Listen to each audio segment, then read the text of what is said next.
Penguin Random House Grupo Editorial Audio presenta Peregrinos, de Sofía Segovia, narrado por Sofía Segovia y Marta Escobar.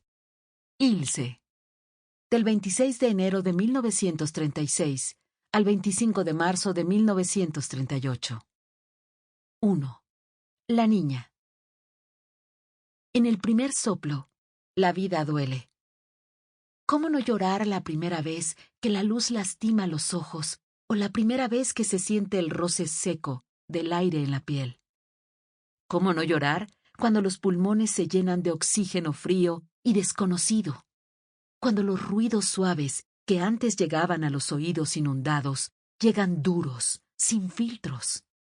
¿Cómo no protestar con energía cuando el mundo se torna infinito y no ayuda para contener el cuerpo?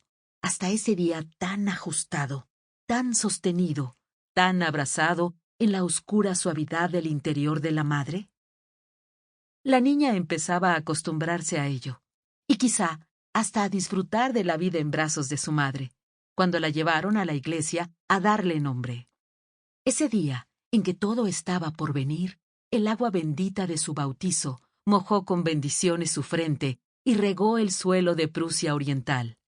Cuando todavía existían esta y su gente sin saber que tenía los días contados, sin saber que le esperaba un propio bautizo de fuego que borraría el nombre de esa tierra para siempre. Ese día, y desde 1918, la orgullosa Prusia existía separada de su Alemania, no por voluntad propia, sino por castigo impuesto por el mundo. Y sus habitantes, incluida esa niña, nueva bautizada, se habían quedado en el ostracismo, como una astilla que se separa de su palo. Eres, pero no. Perteneces, pero casi te olvido. Existían lejos, pero en eterna añoranza de sus hermanos germanos al oeste, separados por mar, pero más por tierra. Lejanos, pero nunca relegando al olvido la patria, y con el profundo deseo de transitar con libertad por sus otrora tierras convertidas en frontera que los separaban. Tierras que antes también eran Prusia, y que ahora el mundo se empeñaba en llamar corredor polaco. Ese día del bautizo de agua de la niña faltaba mucho para el de fuego, pero durante décadas por venir, el mundo dedicaría un gran esfuerzo para entender el orden de los sucesos, la importancia de las variables. Exigiría a las grandes mentes y gastaría grandes recursos para analizar el origen de la culpa y la crueldad del culpable, de los culpables.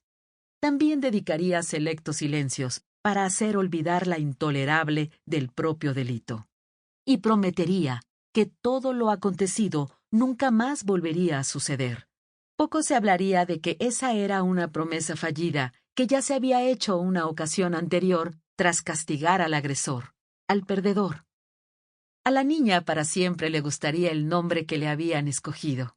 Pero ese día el pastor se lo derramó repentino, abundante, frío, porque desde siempre había sido imposible mantener tibia el agua de esa pila bautismal.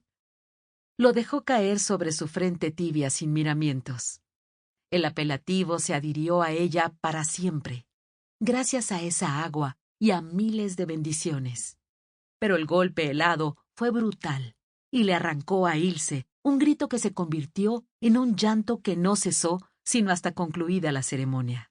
Sus padres celebraron de manera sencilla, como no pudieron hacerlo por el bautizo de su hija mayor, solo 4 años antes.